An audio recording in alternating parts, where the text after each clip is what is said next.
ஆனா சூழல் கொஞ்சம் வித்தியாசமான சூழல். குறிப்பாக சென்னையில சுற்றி இருக்கக்கூடிய விழுப்புரத்துல, மரக்காணத்துல, திண்டிவனத்துல, கடலூர்ல, திருவண்ணாமலையில, நாகப்பட்டினத்துல எல்லா இடத்துலயும் கூட மழை வெள்ளத்தால் மக்கள் பெரிய பாதிப்புக்குள்ளாக இருக்கின்றாங்க. சென்னையில 120 மில்லிமீட்டர் மழை பெய்ஞ்சிருக்குன்னா விழுப்புரம் கிட்டத்தட்ட 400 மில்லிமீட்டர் தாண்டி பெய்ஞ்சிருக்கு. வரலாறு காணாத மழை. புதுச்சேரியில 20 ஆண்டுகளாக இல்லாத ஒரு மழை மறுபடியும் பெய்ஞ்சிருக்கு. பெரிய அளவில் மக்கள் எல்லாரும் அவதி கொண்டிருக்கிறாங்க. அதனால்தான் நான் நேற்று கருணாகராஜன் சொன்னேன், எங்கேயும் கூட வரவேற்பு வேண்டாம், நம்ம தொண்டர்கள் நம்ம அப்படியே களத்துல பார்த்துக்கலாம். தொடர்ச்சியாக இன்னைக்கு பார்த்தீங்கன்னா நம்முடைய அமைப்பு நிகழ்ச்சிகள் இருக்கு. அகில இந்திய தலைவர்கள்லாம் வந்துட்டாங்க. இது கிட்டத்தட்ட 1 மாதத்துக்கு முன்பே முடிவு செய்யப்பட்ட நிகழ்வு. அதுவும் ஒரு பக்கம் இருக்கு. நாளையிலிருந்து நானும் களத்துக்கு வரணுங்கன்னா விழுப்புரம் மரக்காண பகுதிக்கு நாம நம்முடைய மக்களுக்கு தேவையான நிவாரண உதவிகள்லாம் நம்ம கொடுக்கணும். ஸோ காலையிலிருந்து விழுப்புரம், மரக்காணம், திண்டிவனம் இந்த பகுதியெல்லாம் நானும் நம்முடைய தலைவர்களோடு கீழே இருக்க போறேன். இன்னைக்கு நம்முடைய ஒரு குழு அனுப்புறோம். மாநிலத்திலிருந்து ஒரு நம்முடைய மூத்த தலைவர்கள்லாம் இன்னைக்கு டெல்டா பகுதிக்கு போறாங்க. உடனடியே என்ன பிரச்சனை என்பதை பார்த்து மத்திய அரசுக்கு நாம் தெரிவிக்க வேண்டும். மத்திய பாரதிய ஜனதா கட்சியினுடைய தலைவர்களுக்கு நாம் தெரிவிக்க வேண்டும். வெள்ளத்தில் இந்த அளவுக்கு இருக்கு.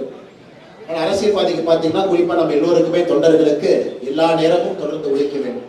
அதனாலதான் நான் கருணாகராஜன் சொன்னேன்னா சந்திப்பு இது வேண்டாம், பட் நம்முடைய கமலாலயத்தில் இருக்கக்கூடிய தொண்டர்கள் தலைவர்கள் நம்ம சந்திச்சு அவர்கள் எல்லோரையும் கூட இன்பத்தோடு வர்றாங்க. அவர்கள் ஒரு பெரிய ஒரு எதிர்பார்ப்போடு வர்றாங்க, ஒரு உத்வேகத்தோடு வர்றாங்க. அதனால் வர்றவங்க நம்ம கடக்க வேண்டாம், எல்லாரையும் இங்கே பார்த்து விட்டு உடனடியாக களத்துக்கு அனுப்பிடுவோம். சென்னையில் இந்த ஆண்டு பெரிய அளவுக்கு சேதம் இல்லை. ஏன்னா மழை பொழிவே குறைவு தான், 120 mm தான் பேச்சிருக்குன்னா. இருந்தும் சென்னையில் வழக்கமாக இருக்கக்கூடிய பகுதியில் எங்கெல்லாம் மக்கள் தாழ்வான பகுதியில் இருக்கிறாங்களோ அவர்களுக்கு சேதாரம் இருக்கு. அதனால் நம்முடைய தொண்டர்களுக்கு என்னுடைய அன்பான வேண்டுகோள், கொஞ்சம் கவனம் அங்கே கொடுங்கன்னா நீங்க பார்த்தது, வரவேற்றது, கட்சி அலுவலகத்துக்கு வந்தது எல்லாரும் சந்தோஷமாக இருந்தாலும் கூட அடுத்த 1 வார காலம் மிக முக்கியமாக நம்முடைய பணி களத்தில் தேவைப்படுகிறது. நம்ம எல்லோரும் களத்தில் இருக்க வேண்டும், அதை சொல்ல வேண்டும் என்பதற்காகத்தான் நேரடியாக நானே மைக்கு கொடுக்கிறேன். இரண்டாவது, ஒரு பெரிய உத்வேகத்தோடு நீங்க இருக்கிறீங்க. பாரதிய ஜனதா கட்சி கடந்த 3 மாத காலமாக அமைப்பு பணிகள்ல நீங்க எல்லாம் கவனம் செலுத்திருக்கீங்க. நிறைய புதியவர்களை கட்சியில உறுப்பினர்களாக எடுத்திருக்கிறீங்க. அதுக்கெல்லாம் முதல்ல உங்களுக்கு ஒரு பெரிய பாராட்டு சொல்லணும். மிக கடுமையாக நீங்கள் உழைத்திருக்கிறீர்கள். சரித்திரம் காணாத அளவுக்கு, வரலாறு காணாத அளவுக்கு பாரதிய ஜனதா கட்சியில உறுப்பினர்கள் இணைந்திருக்கிறார். ஒரு ஹிஸ்டாரிக் ரெக்கார்ட். இதற்கு முன்பு பாரதிய ஜனதா கட்சியில் எவ்வளவு உறுப்பினர்கள் இருந்தாங்களோ நேற்றுக்கொண்டு நான் சொன்னா 8 மடங்கு அதிகமாக இருக்கிறார்கள். காரணம், நரேந்திர மோடி ஐயா அவருடைய ஆட்சி 10 ஆண்டு காலம் கண்டிப்பா பார்த்திருக்காங்க. 10 ஆண்டு காலம் பார்த்திருக்கிறாங்க.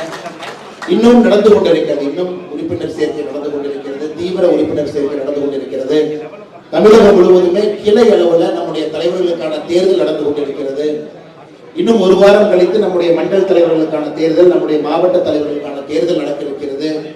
அதன் பிறகு அகில இந்திய தலைவர் வரைக்கும் வரிசையா அந்த ப்ராசஸ் இருக்குது. அதனால இந்த மாதமும் கூட அமைப்புக்கு அதிக நேரம் நாம் கொடுக்க வேண்டி இருக்கிறது. அதற்கும் உங்களுக்கு ஒரு பெரிய நன்றியை நான் தெரிவிச்சுக்கிறேன். நிறைய புதியவர்கள், அதாவது கட்சி உறுப்பினர்கள், நான் பொறுப்புல வர்றேன், நீங்களே வந்திருக்கீங்க, நான் கட்சிக்கு நேரம் கொடுக்குறேன், நான் கிளை தலைவராக வர்றேன், நான் மண்டல் தலைவராக வருவதற்கு ஆசைப்படுகின்றேன், அதனால் நானும் இந்த கட்சியில் உழைக்க வேண்டும் என்று இத்தனை காலமாக உறுப்பினராக இருந்தவர்கள் இன்னைக்கு முழு பொறுப்புக்கு வர்றீங்க. அதற்கும் இந்த நேரத்தில் நன்றி கலந்த வாழ்த்துக்களை, பாராட்டுகளை நான் தெரிவித்துக் கொள்கின்றேன்.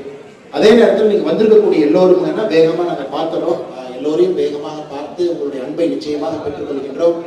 அதே நேரத்தில் மிகச் சுருக்கமாக இந்த நிகழ்ச்சியை முடித்துவிட்டு நம்முடைய தொண்டர்கள் தலைவர்கள் வந்திருப்பவங்க எல்லாம் அன்பான வேண்டுகோள், கொஞ்சம் களத்தில் இருக்க பகுதி, விழுப்புரம் பகுதியிலிருந்து யாராவது வந்திருந்தா கொஞ்சம் உடனடியாக விழுப்புரம் திரும்பி போங்க. புதுச்சேரிக்கு உதவி பண்ணுங்க. கடலூர் பகுதி பக்கத்தில் இருந்தா கொஞ்சம் பிடிச்சோடனே கடலூருக்கு வேகமா போங்க. அடுத்த 1 வார காலம் கீழே இருப்போம், மக்கள் இருப்போம், மக்களுக்கு தேவையான பணிகளை செய்வோம். அதனால் வந்திருக்கக்கூடிய எல்லோரும் இந்த நேரத்தில் என்னுடைய நெஞ்சார்ந்த நன்றிகளை தெரிவித்து, அடுத்த நிகழ்வு நம்முடைய அகில இந்திய பொதுச் செயலாளர் தருவச்சுக்கு அவங்க இருக்கிறாங்க. முன்னாள் கர்நாடகா மாநிலத்தினுடைய தலைவர் நளின்குமார் கட்டில் இவங்க அந்த அமைப்பு தேர்தலை மேற்பார்வை செய்வதற்காக வந்திருக்கிறார்கள். அந்த நிகழ்வும் ஐயாவு மகாலில் 1:30 மணியிலிருந்து நடந்திருக்கு. அங்க போக வேண்டிய தலைவர்கள் அங்க நம்ம சந்திப்போம். இங்க வந்திருக்கக்கூடிய தொண்டர்கள் தலைவர்கள் அந்த மேடைக்கு வாங்க, நிச்சயமா உங்களை சந்தித்து விட்டு களத்துல கொஞ்சம் கவனம் கொடுங்கன்னா வேகமா இருக்கணும். நாம காரணம் நேரம் அதிகம் இல்லை. 2026 தேர்தல் வாழ்வா சாவா என்கின்ற தேர்தல். தமிழ்நாடு அரசியல் களத்தை பொறுத்தவரை கடுமையாக உழைத்து ஒரு பெரிய மாற்றத்தை மக்கள் எதிர்பார்க்கிறாங்க, கொடுக்கணும்னா எல்லோரும் நன்றி தெரிவித்து, ஒரு பெரிய அன்பு மழையால் நேற்றிலிருந்து இன்று கோயம்புத்தூர், சென்னை எல்லா இடத்திலும் ஒரு நம்முடைய அலுவலகத்தில் பெரிய அன்பு மழை.